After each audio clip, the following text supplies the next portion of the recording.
get too close to the white wire. I know. A horsey. No, I'm telling the horse, not you. Oh.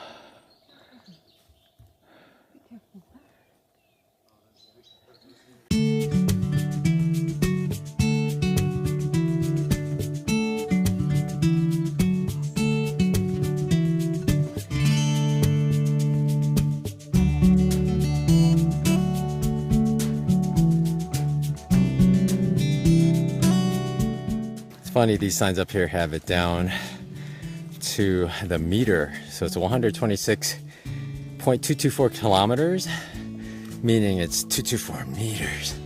And off to the side is our friendly waving ferns. They're not waving as much as they were, but when the wind hits them right, they just wave. Hello. The further we went into Galicia, we noticed some changes. There were a lot more cows than ever before, and these weird structures everywhere.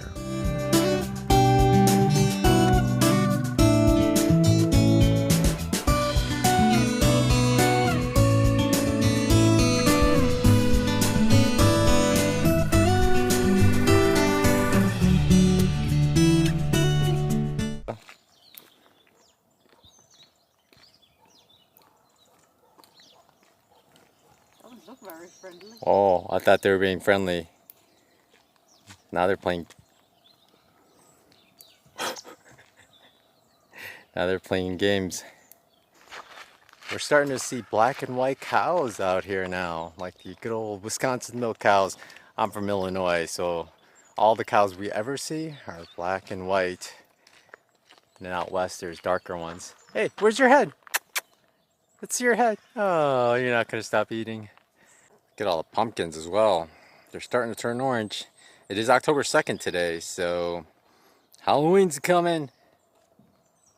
You can tell a lot of Koreans hike the Camino because this isn't the first time I've seen advertisements like this, Korean food and Korean liquor. Chapaghetti. As we neared Sarria, we knew the Camino would change. In order to be recognized as having walked any Camino, you need to start at least 100 kilometers away from Santiago de Compostela. Sarria is such a point on the Francais route, so we expected hundreds more people per day starting here. This is our first sign for a horse. But if you're on a bike or a horse, do not go up the stairs. I guess we're going up the stairs. Goes up quite a bit.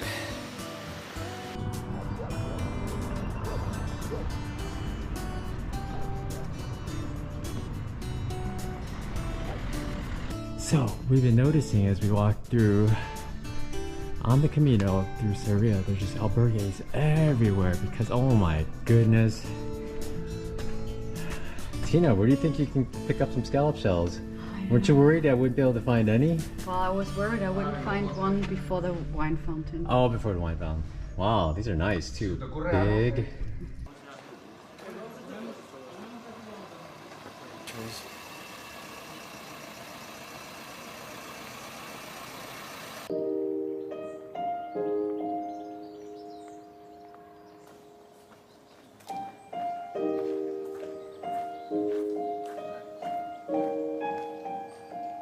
Bueno.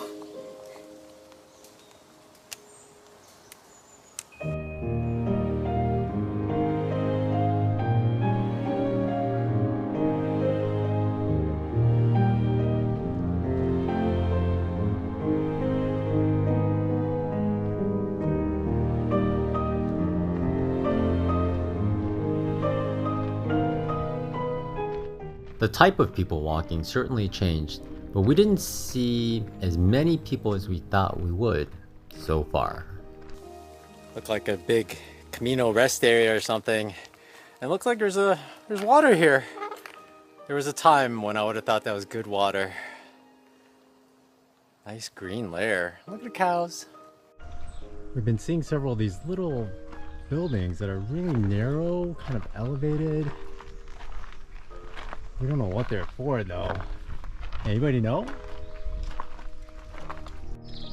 This one appears to have an urn in it. There's even a lower side. Still not 100% sure what it's for. Here we are in I'm not even going to try to pronounce this the way Spaniards do. It's the little town with F. Hórreos. And I'm tired, so I can't pronounce anything.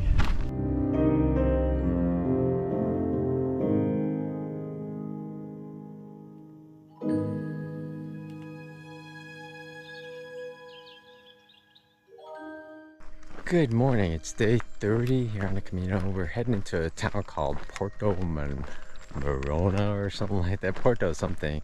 But it's an interesting town because there's a reservoir right in front of it. And the original town was actually completely submerged in 1960 when they built the dam. So they moved all the historical buildings like the big church to the new site and then built the dam and just sunk everything else that was in the town, all the old houses and all the hórreos. By the way, I did learn that those weird thin structures are called hórreos, and they use them to, well, in the old days they use them to dry grain or put them there, put like slightly unripened fruit there so they ripen, and they're designed so rats and rodents can't get up there. So mystery solved. It's not like a little home cathedral or something like that. But yeah, we're gonna head into town, get some coffee and move on. We got less than 100k now to Santiago anyway, but we're gonna keep moving after that. But 100k to go. There's the bridge we take to go into town, and interesting, there's a lower bridge. It's like that was there a while ago, and then before they built the dam they built this bridge, so if the water goes up higher, I guess still cross. I'm not sure exactly what's going on. That's a nice old bridge down below. It's a tall bridge.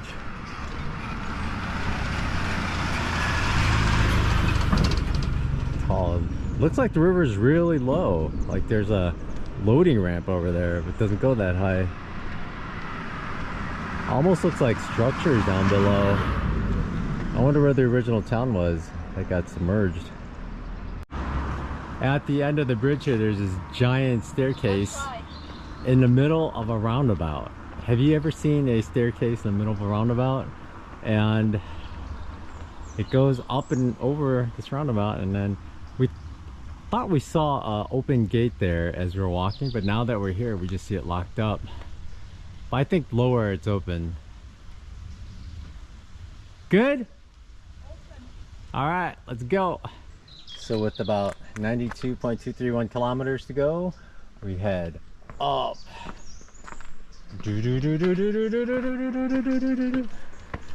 And this is the Camino route. As far as we know, the arrow is pointing up this way. How far down does it go? Is it pretty steep?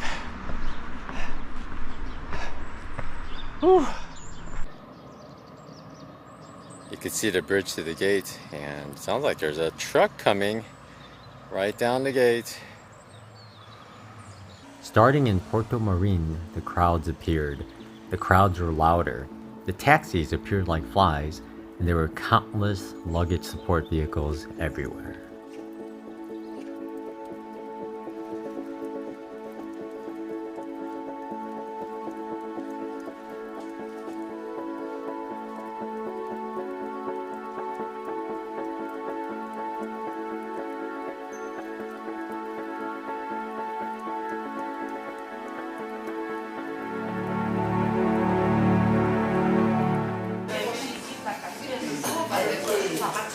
There's 6 people getting into that van.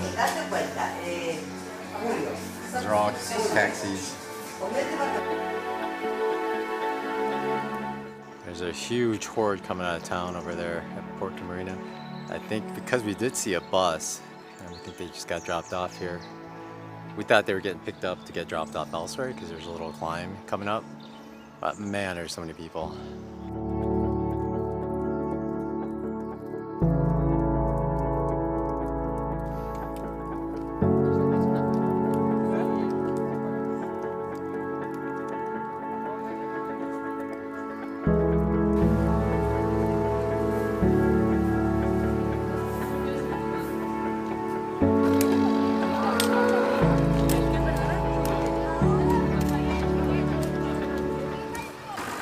threw some grain down, but you see who eats it, the big bull.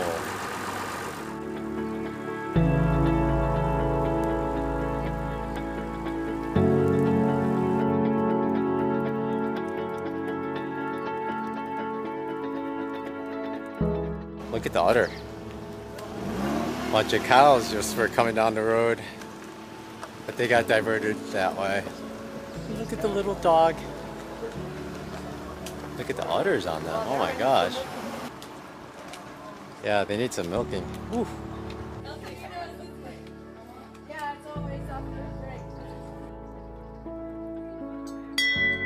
I struggled with how to film with such crowds. We even spotted a man urinating in front of our hotel in the bushes around 2 p.m. Our hotel owner saw this and just shrugged her shoulders.